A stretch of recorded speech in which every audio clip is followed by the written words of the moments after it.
lagi di channelnya Kursus Salon Murah atau Metro Beauty Salon Story. Di video kali ini kita mau sharing-sharing aja nih. Ini rangkuman dari perlebaran ya. Gimana bisnis salon kalian dari lebaran tahun kemarin sama lebaran tahun ini? Kira-kira menurut kalian itu omsetnya dongkrak banget atau enggak? Kayak mana nih? Kalian tonton nak video ini sampai habis, Tiku kasih tahu jawabannya dari semua salon-salon yang aku kenal. Nah, seperti yang kita tahu beberapa tahun ini belakangan ini kan kita kena yang namanya wabah corona, dan coronanya macem-macem, dan itu di luar kapasitas aku untuk berkomentar karena ya nasib orang kecil kan, kita kalau komentar nanti takutnya salah, dinikmati, dijalani, diresapi aja.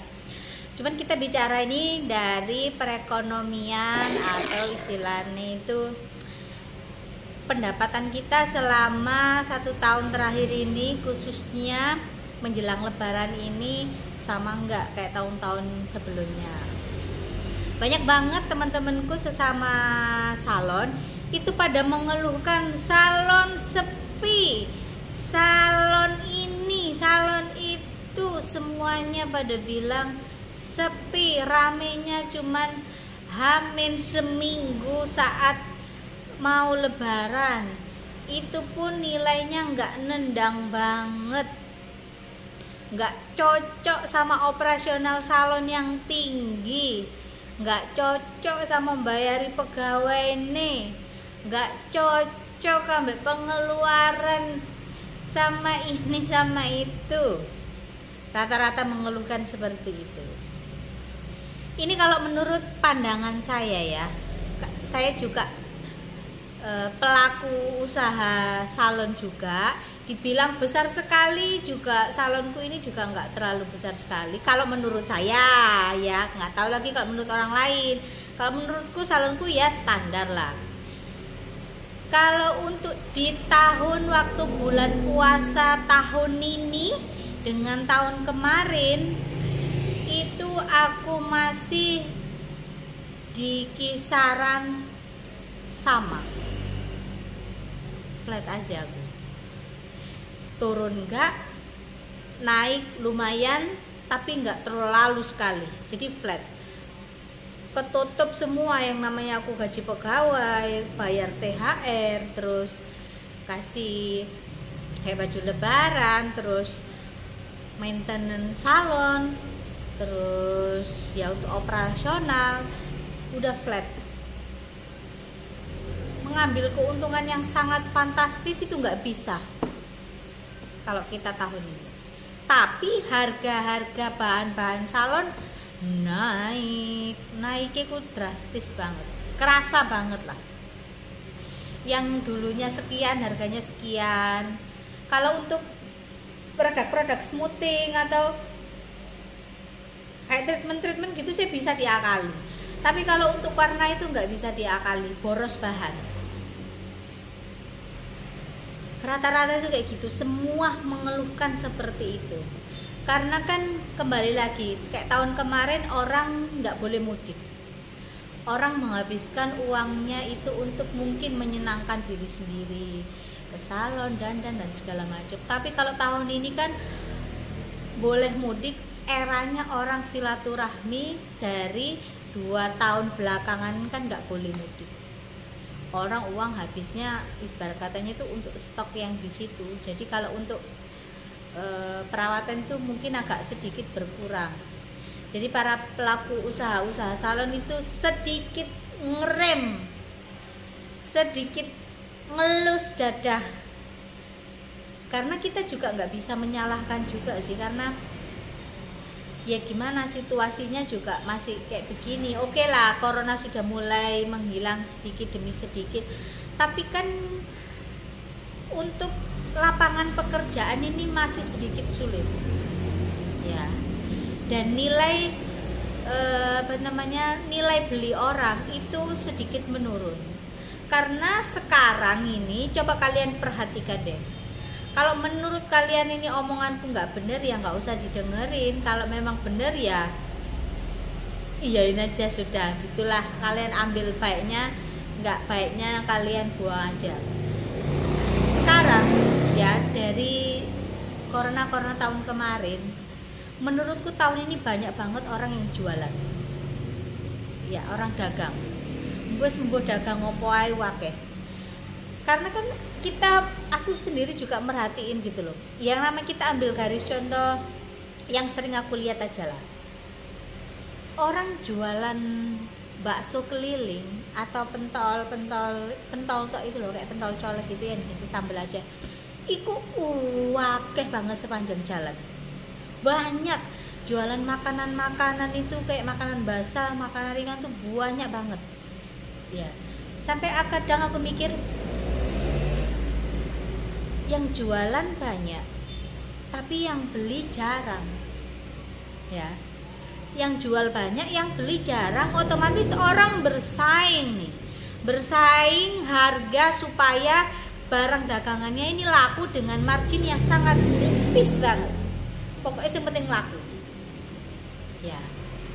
Ini yang membuat yang namanya kayak pelaku usaha, mungkin ya kita ngomong salonnya aja lah, kayak salon segala macam ini gencar-gencaran harga. Sini misalkan smoothing 300.000, dia berani di bawahnya jauh, ada lagi yang di bawahnya jauh lagi. Nah, sampai kayak begitu loh. Dapat capeknya doang, dapat kembali modalnya doang. Untung pun paling titik.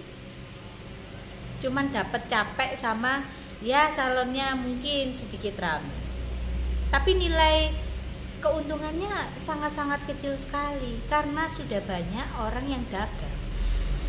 Kalau kita ngomongin rezeki sudah ada yang ngatur, memang benar sudah ada yang ngatur, sudah ada porsinya sendiri-sendiri. Cuman kalau kita bicara soal segi ekonominya itu banyak banget orang dagang.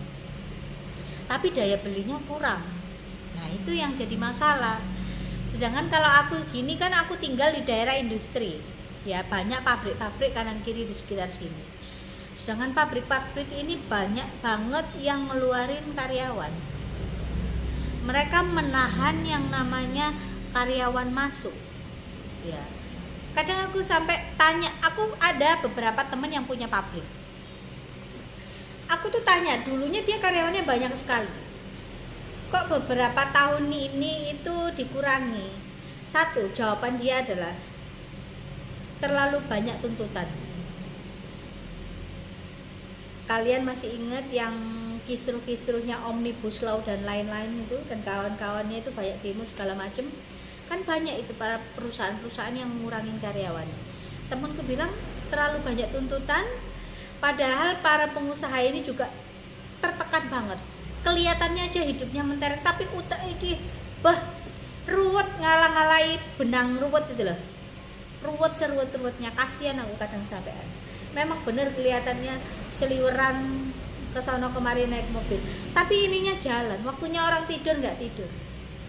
Mereka banyak ngurangi pegawainya, mereka larinya ke mesin. Karena apa? Mereka berpikiran mesin nggak banyak omong, rusak diperbaiki, paling hanya sekedar butuh operator 1-2 selesai, dia mengurangi margin untuk membayar pegawai sekian ratus orang. Beli mesin sekali aja itu, ngongkos ini nggak banyak misalnya rusak. Kalian bisa bayangin kayak gitu. Karena saking apa? Saking banyaknya manusia, tuntutannya semakin gede, gaji sekian, tapi nggak melihat sumber dayanya. Kan banyak kayak gitu. Kadang itu kita itu harus nyadari ya, nggak melulu yang seperti kalian lihat kayaknya ini orang kaya, ini hidupnya enak segala macem. Belum tentu kayak gitu. Di dalam rumah kalian nggak pernah tahu, siapa tahu dia makan bubur sama kecap, paling ayam hanya sekedarnya aja. Kalian nggak pernah tahu, mungkin aja makanan sisa mereka nggak langsung buang, bisa dipanasi. Kadang kan ada orang yang nggak mau, misalkan mau makanan sisa yang bekas kemarin gitu, ada kan yang kayak gitu. Kalau kalian selami orang yang maksudnya pemain besar itu, karena kan mereka hemat. Jadi kalau misalkan tahun ini bener-bener banyak banget yang mengeluh, apalagi khususnya salon. Kenapa salon sedikit sepi di tahun ini? Satu, tempat hiburan malam itu kan buka tutup. Buka pun dibatasi. Pengunjung pun jarang. Kakek nobraan. Sedangkan salon ini mangsa pasar terbesar adalah cewek-cewek malam. Kalau ibu-ibu rumah tangga nggak mungkin kan setiap hari ini curly, cato, ganti warna rambut, pasang eyelash extension, wis ribut sampai anaknya dewe-dewe. Tahun ini memang bener-bener kalau menurutku memang ya seperti apa yang teman-temanku bilang. Kita flat aja sudah bersyukur. Makanya banyak para pengusaha salon, mereka nggak berani yang namanya menambah pegawai. Ada satu temenku punya salon, dia sudah punya cabang beberapa. Dulunya itu satu tempat itu dikasih dua pegawai. Sekarang satu tempat satu, pegang sendiri. Sistemnya sistem komisi. Berapa persen bagi hasil. Kalau dulu masih ada gaji pokoknya sama uang makan gitu. Kalau sekarang sudah tidak berani. Karena apa? Nilai daya beli orang ini loh sudah mulai turun. Dan faktornya yang lain juga sekarang kan banyak banget yang namanya produk salon itu dijual bebas ya. Karena kalau dulu itu kan ada beberapa barang-barang salon, produk-produk salon itu yang tidak dijual bebas langsung ke customer. Karena mungkin namanya orang dagang ini kan saingannya akeh. Penjualannya gak dongkrak, otomatis langsung ke user ya. Ibarat kata kayak gak langsung ke salon. Kalau dulu kan kayak brand-brand tertentu itu larinya langsung ke salon. Mereka jarang banget jual ke user ya, paling mentok itu ke toko. Dan toko itu paling yang beli itu hanya orang-orang pemain salon ya. Jarang yang namanya di up kayak di media sosial segala macam. Tapi sekarang kan sudah marak banget dan orang itu bebas beli kayak gitu. Dan terkadang itu kayak misalkan tutorial di YouTube gitu kan, orang sering meraktekin misalkan warna ini warna itu tinggal di ini, nanti ini orang ngikutin kan. Dengan dijualnya produk-produk bebas ini tadi orang ngikutin. Bahwa rambutnya kering sekalipun mungkin dia berhasil melakukan cat rambut itu tadi ya, kayak gitu tuh loh. Akhirnya apa? Berimbas sama pendapatan kayak salon-salon. Dan terkadang juga kayak supplier, maksudnya kayak distributor besar kayak produk-produk salon itu mereka ya ada yang sembunyi-sembunyi untuk menjual produknya langsung ke user. Karena kan aku sering banyak komunikasi sama teman-teman gitu ya, dan rata-rata jawabannya sama, omsetnya nggak kekejar. Soalnya apa? Yang diharapkan adalah salon, sedangkan salon juga berharapnya dengan maksudnya kayak tempat hiburan malam ini buka aja loh, buka tutup seminggu, kadang buka cuma berapa kali, nggak nendang. Otomatis orang mencari solusi supaya mereka ini bisa dandan tapi dengan nilai budget yang sedikit ya. Masuk akal nggak omongan saya ini? Karena memang ini yang terjadi di lapangan seperti itu.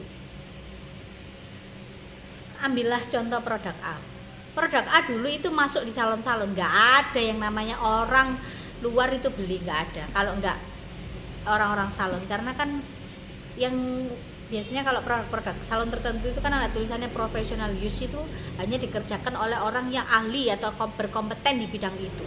Kalau sekarang dijual bebas, matiku tuh sudah orang salon. Makanya aku bilang sama kalian, jangan terlalu jor-joran modal. Kenapa? Bukan waktunya. Tahun ini sampai tahun depan banyak-banyak saving money. banyak saving money. Aku nggak mau ngomong yang terlalu tinggi nanti belum tentu istilah kasarnya itu omongan saya ini dipercaya. Cuman saya bilangnya karena saya mau share yang baik-baik ya. Jangan terlalu jor-joran modal. Pakailah yang ada.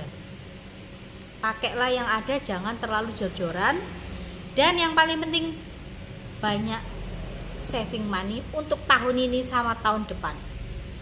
Jaga nih ya, karena mau ada kejadian besar. Jadi kalian para pelaku usaha salon, paling tidak itu nasib kalian itu nggak jauh beda sama saya, karena saya juga usaha salon. Jadi pinter-pinterlah mengolah salon kalian. Jangan terlalu menurunin sekali, ibarat kata ngejual murah banget, kamu nggak akan dapat apa-apa. Lebih baik flat aja dengan price yang sudah ditentukan, jangan terlalu anjlok sekali ya. Meskipun ekonominya kayak begini, banyak banget orang yang sambat, bukan hanya para pelaku usaha salon, banyak banget ya. Konglomerat sih sudah pada sambat gitu. Paling enak itu sudah bisnis rumah sakit. Nyesel aku dulu, kenapa aku dulu nggak sekolah kedokteran ya. Terlalu ini. Penting kalian hati-hati ya. Seperti yang aku bilang tadi, produk sudah dijual bebas, bahkan dari tahun-tahun kemarin ya. Orang gampang mempraktekkan, lihat tutorial ini, tutorial itu, tutorial ini, tutorial itu, dan gampang juga dicontoh dengan ya mungkin cara mereka yang akhirnya yaitu sebenarnya mengurangi margin orang-orang salon itu sendiri. Jadi makanya saran aja nih buat para pelaku usaha salon atau senior-seniorku yang sudah jago-jago banget ini ya. Memang kadang itu kita nge-share ilmu itu ada baiknya. Selama mereka ini menggunakan ilmu itu, kita dapat manfaat baik, dapat pahalanya. Tapi terkadang dari sisi ekonomi itu juga akan berdampak. Ya, masuk akal nggak? Masuk akal nggak apa yang aku bilang? Ya kan? Ya itu aja sih yang mau aku sharing sama kalian. Meskipun rezeki itu sudah ada yang atur, karena yang di atas juga bukan hanya sekedar melihat kita, sing didelok itu juga banyak. Jadi pinter-pinter ngatur badan sendiri, pinter-pinter memanajemen diri sendiri atau keuangan kalian. Saranku yaitu tadi, jangan jor-joran mengeluarkan modal, banyakin saving money ya. Karena ya itu tadi seperti yang aku bilang, penting nggak penting, sebenarnya apa yang aku bilang ini penting. Terima kasih buat kalian yang udah nonton video ini. Jangan lupa kalian subscribe. Kalau kalian suka monggo di like, nggak suka juga nggak apa-apa, nggak ngaruh juga sama actionnya. Itu aja yang mau aku bagi sama kalian. Semangat terus para pejuang salon.